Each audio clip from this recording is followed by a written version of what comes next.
Hello everyone, and welcome to our channel.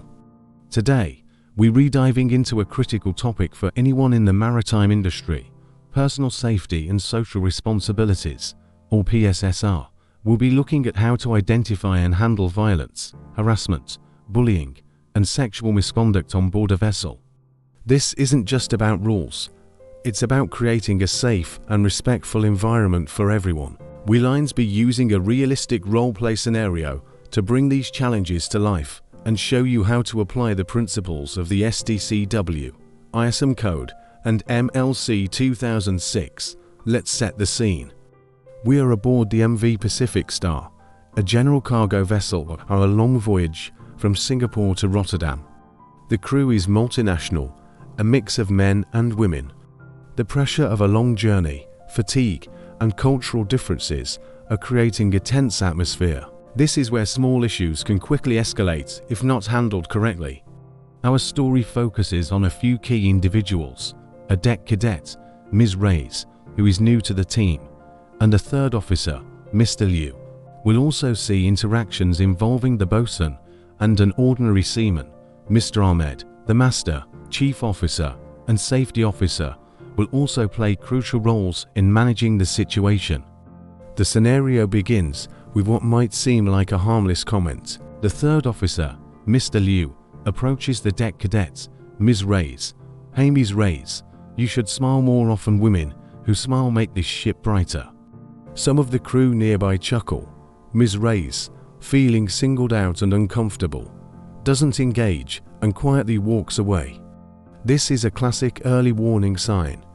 It's a seemingly innocent joke, but it's personal, unwelcome, and based on her gender, it creates an environment where she feels scrutinized rather than respected as a professional.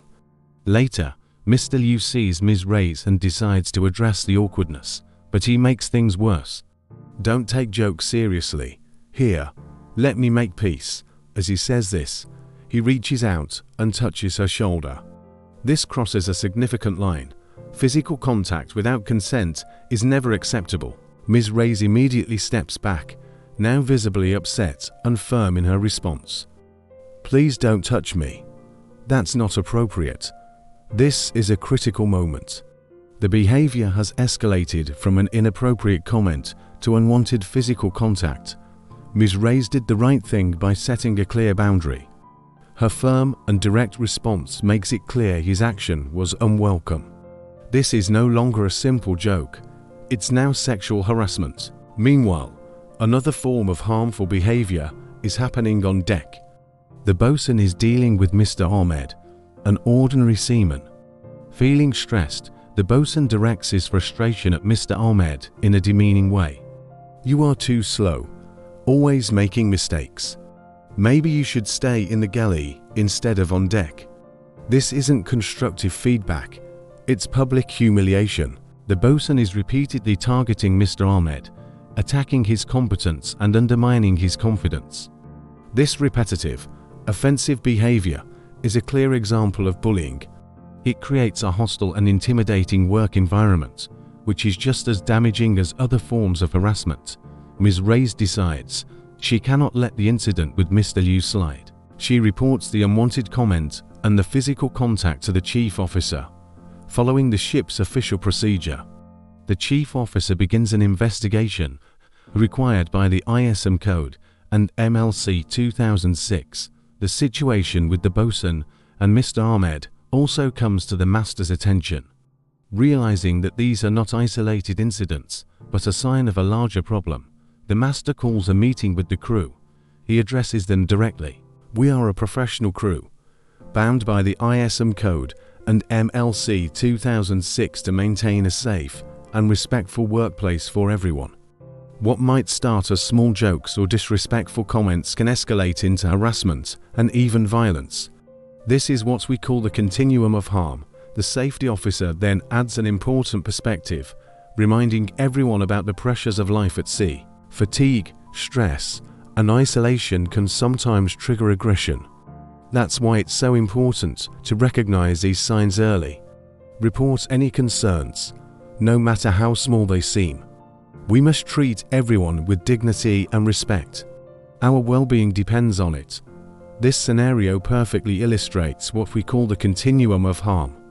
It's a crucial concept to understand. Harmful behaviors rarely start with physical violence. They begin with attitudes and beliefs like thinking it's okay to make personal jokes.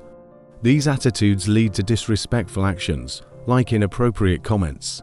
If unchecked, these actions escalate. The joke becomes repeated teasing.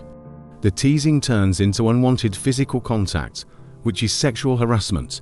This can then escalate further into physical assault or other forms of violence. It's a dangerous progression, but the good news is, it can be stopped at any stage.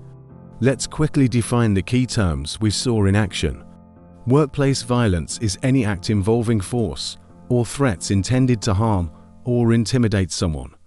Harassment is any unwanted conduct that humiliates a person or creates a hostile environment. Bullying is repeated, offensive behavior that undermines a person's dignity or safety. Sexual harassment is any unwelcome sexual conduct or comment that causes discomfort. And sexual assault is any non-consensual sexual act or touch. Recognizing the differences helps us respond appropriately. So, how do you apply this in your own life at sea? First, be an active bystander. If you see disrespectful behavior, don't just laugh along. A quiet word with the person targeted, or even a simple "hey, that's not cool," can make a huge difference. Second, know your company's policy on harassment and bullying. Understand the reporting procedures. Who do you talk to? The master, the chief officer, the safety officer, or a designated person ashore? Knowing this before an incident occurs is vital. And if you are the one who is being targeted, remember Ms. Ray's: be firm, be clear, and report it. You have a right to feel safe. Your well-being is not negotiable. Remember, international regulations like the MLC 2006 are on your side, guaranteeing a safe and decent workplace. To wrap up, creating a positive culture on board is everyone's responsibility. It starts with self-awareness and a commitment to treating every crew member with professionalism and respect. By understanding the continuum of harm and intervening early, we can prevent minor issues from becoming serious incidents. We can ensure that our ships are not just workplaces, but safe and supportive communities. Thank you so much for watching. We hope this training guide has been helpful. If you found this video valuable, please give it a thumbs up, and don't forget to subscribe to our channel for more essential maritime training content. Stay safe out there, and look out for one another.